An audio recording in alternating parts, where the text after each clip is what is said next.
President Macron, it is my pleasure, my great pleasure, to welcome you to Washington, D.C. and to NASA headquarters. French President Emmanuel Macron on Wednesday met with U.S. Vice President Kamala Harris and laid a wreath at Arlington National Cemetery, all part of his high-profile trip to the U.S. as the first foreign leader feted with an official state visit by President Joe Biden.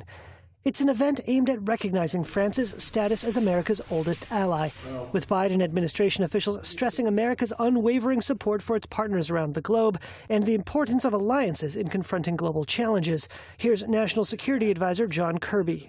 I mean, if you look at what's going on in Ukraine, look at what's going on in the Indo-Pacific and the tensions with China, France is really at the center of all those things.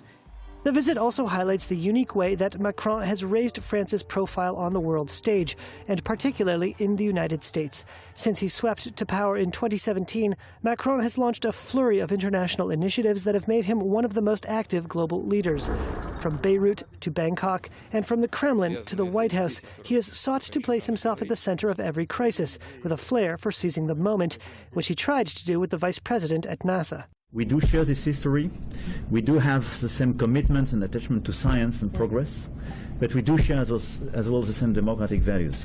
Right now, 2022, the French-American relation is good. Nicole Baccarin is a French historian. She says the American and French leaders have far more tying them together than pulling them apart, especially compared with Biden's predecessor. Everybody remembers that Emmanuel Macron tried to soften somehow Donald Trump, and that it didn't work out.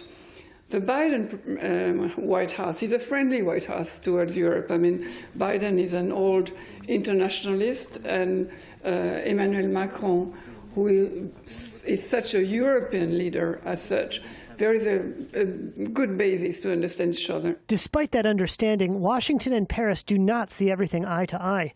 Macron has advocated a less confrontational approach with Beijing than Biden, and the leaders may disagree about the desired endgame in Ukraine.